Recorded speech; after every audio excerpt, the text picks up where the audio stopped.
Thank you so much for doing this interview, Chris. I mean, to have this place almost 100% complete, what's that feeling like? It has to be some kind of relief. Yes, we're all excited, but it's a lot of little things to get done over the next few days, and we'll be excited when it's complete and the community can enjoy it. And we talked to the players on media day, and we were asking them what their favorite part about this stadium was. Obviously, it was hard to pick just one, but most of them said the scoreboard. Yes. When you walked in and saw that scoreboard for the first time, what was your reaction to it?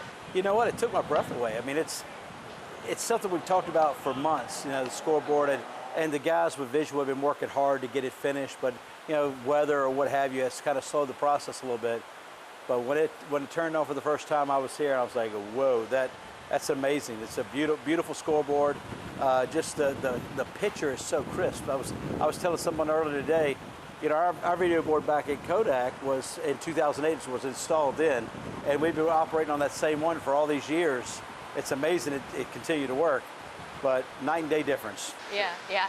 And, having it kind of just represent the state of Tennessee, was that kind of the goal in mind, or was there some kind of meaning behind having it be the actual shape of the state? Yeah, we toured a lot of ballparks, a lot of minor league parks over the years, probably the last 5 or 6 years. Our executive team went all around just taking notes. Randy and his family did the same thing, and Randy's a connoisseur, if you will, of major league ballparks, so he's been to like every one of them. So he had a lot of ideas of what he wanted to put in his ballpark.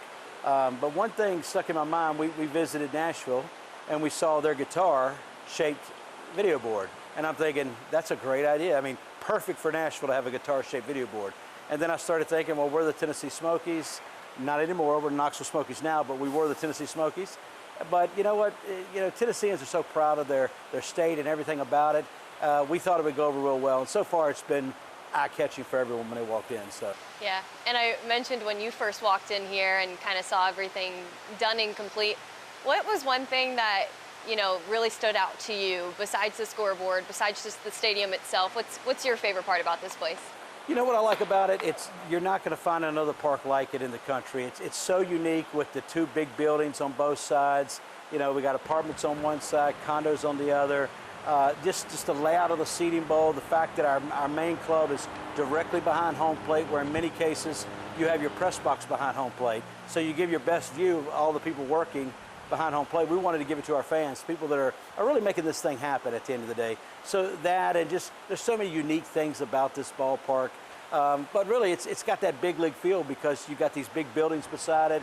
If you don't know where you're at, you're like, wow, what major league park am I in? It's just that nice. In my opinion, again, I'm biased. We've worked very hard to get this ballpark built, and we're all excited, and we're very proud of what we have.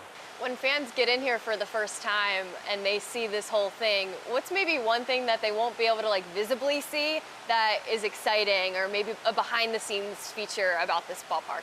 Well, I mean, there's so many unique things about this park. I mean, if you're just coming in, you have a ticket in the seating bowl, you're going to see a first-class show. We hope you enjoy that. Our team's worked really hard putting that together. There's not something specifically that I would think about. I think the one thing I would think about if I was a fan coming in, I'd be proud of my community. Look, this is something that it's been a long time coming to have something like this here, right here in the old city, and I know the local community is so proud. We had a statue unveiling the other day, and it was great to see the turnout for that, and just the compassion coming from all the speakers of how they're so proud of what's going on over here. I think if I'm a fan, I'd feel the same way when I walked in. Absolutely. And what's the best part about having this place downtown, right in the action of Knoxville, and not actually in Kodak anymore? You know what? I think that Knoxville's the place to be. Everything's going on right here. When we were in Kodak, and I will say, I don't want to take anything away from that. We had a wonderful 25 years in the community, Sevierville and Sevier County, great folks to work with. But this is certainly different. I mean, Knoxville's where things happen. We want to be where things are happening, and we're excited to be a small piece of the entertainment here in the community. And I'm wondering if, because this place is so close to all the UT stadiums and facilities, is that kind of a benefit at all, being so close to, the home state team as well? Oh, absolutely. Anything close to UT is a good thing, right? I mean, that's really where all the action is, at the University of Tennessee. So yeah, the walking distance for students to come over here while they're still in school during our season, Absolutely, yeah. That's a huge benefit. Ticket sales have probably went up. Can you just talk a little bit about, the excitement towards that and having a bigger crowd come to these games as well? Yeah, we've always had a great fan base. We were always third or fourth in the league in Kodak, but we're instantly going to jump to the top of the heap. We're sold out next week for opening day, and the rest of that week it's very strong, if not sold out on other days. So yes, it's great to know that the community is that excited. They're pre-purchasing their tickets, and it's still early for people to think about baseball, especially on a cool 52-degree temperature day like this. But it's great. It's wonderful, obviously.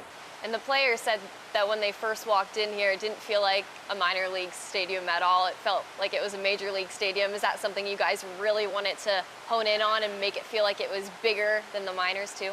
Yeah, we want, when players come here, you want to give them the best experience they have. It could be the first time they've ever been to Tennessee. We want them to come here, and when they leave, we want them to say, man, I really love my time in Tennessee. So we're trying to give them the best venue they can play at possible, and we do bill ourselves as America's friendliest ballpark, so hopefully they have a great time here. And I know you guys have the apartments. How many, I'm curious to know if anybody's asked about a ball flying through the window one too many times or not. Any funny stories about that at all? You know what? My vice president, Jeremy Bowler, was walking around the stadium one day and he saw a window busted, and we thought they were not supposed to break. And after he told me that, I think the first day the guys got to town, they took batting practice. Everyone came out to see if anyone busted out any windows. So far, good report, no busted windows yet. Good. So it would be a heck of a shot to hit those windows. I know, it would be difficult. It would be crazy. Yeah. So are they windowproof or not? My understanding they are, but maybe there was just one window that might not have been. I don't know. I just don't see a ball flying through a window and it not breaking. It doesn't make much sense. Me either. If they're not shatterproof, then there was a tremendous oversight on someone's part, right? Yeah, literally. I want to get over to the team a little bit. I mean, this team is very similar to last year's squad, a lot of the same guys. How does that kind of just help the camaraderie of the Smokies itself, and how does that help you guys moving into this next season? We have pretty much the same coaching staff. We got a few new faces, but our manager, Lance Reimel's back. He's wonderful to work with. I say he's a very low maintenance manager because he really never asks for anything. He just shows up, does his job, and carries himself in a professional manner, which is all you could ask of someone on the coaching side and managerial side. We've got a number of returning players. We've been in the championship the last 3 years. We managed to win it once. So it's nice to see some familiar faces. I know as much as they love our new ballpark, they would much rather be at AAA or the majors, and hopefully they'll get there. But yeah, it's good to see some familiar faces. And look, we've got another solid team. The Cubs, I think we're ranked 7th in all of baseball as far as prospects in the talent in the farm system. So we've got a good group of guys coming through here. And I know Lance was a former Smoky. Funny story, just having him kind of already have that knowledge about this baseball team. How has that been? I think Lance was more excited than anybody when he saw the new facility. He came in before he went to spring training. He's been very complimentary of the ballpark, and Lance is a great guy to have. Lance was a small school guy that was signed late or drafted late, so he was one of those guys who really had to work to build his way up. And I think that makes him appreciate it more. I really believe. And just expectations for the team this year. You mentioned them, making the championship previous years and winning it, 2 years ago as well. So expectations. That would be a fitting end to the first year. I don't want to put that kind of pressure on the guys. My expectations are, or I'm hoping, that we have 80 degrees and sunny every day would be wonderful. We'd love to have that. But, again, just have a good competitive team, guys that play hard for the community. One thing I know about Tennesseans, and certainly the folks in Knoxville, they like a winner. So hopefully we can put a winner out there for them. What would it even mean to just have some UT players, Tony Vitello, show up to a game and just watch? Oh, you know what? We have a great relationship with Tony and his team and his staff. We've done a number of events with them. They're always good. Doors always open for those guys. We'd love to have them out here after they win another championship this year. We'd love to bring them back and recognize them on the field. That would be something I think everyone would like to see happen. Thank you so much, Chris, for joining us, and yeah, thanks for your time. Hey, thank you so much.